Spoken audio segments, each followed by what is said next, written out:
Good evening. Police in Marion are still looking for suspects in a recent homicide. Last Friday, officers found an elderly man dead in his own home. News Channel 15's Adam Widener went out looking for answers today, and he has our top story tonight from Marion.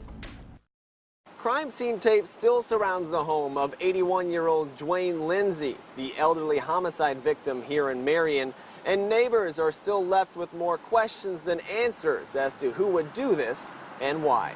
That death is really shocker. Neighbors say he was an elderly man who lived alone in the South Adams Street home for more than 50 years. He kept to himself, and he was slowing down in his older age. All the more puzzling why someone would target 81-year-old Duwayne Lindsey to kill. He was last seen on July 20th at this AmVets in Marion. Folks inside say he went there a couple times a week. They knew something was wrong when he stopped coming.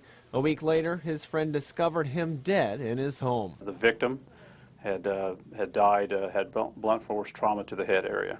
Marion police think one or more suspects robbed Lindsey during the homicide. And new information today, officers say there was no sign that the suspect broke in. So we believe that he was either somebody who knew or somebody that gained his trust and were able to gain entry into the home. He was a victim we believe, of a robbery. Back at the AmVets, Lindsey is honored as a good friend. His usual bar stool is marked reserved with his drink of choice on the table, Diet Mountain Dew. An officer is stationed at Lindsey's house around the clock, but police aren't saying why.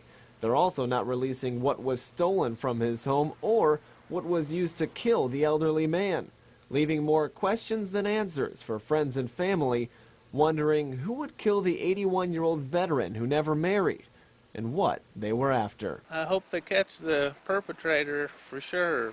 Now, detectives are still following up on leads to the suspect or suspects. If you have any information, you're asked to call the Marion Police Department at 765-662-9981. In Marion, Adam Widener, News Channel 15.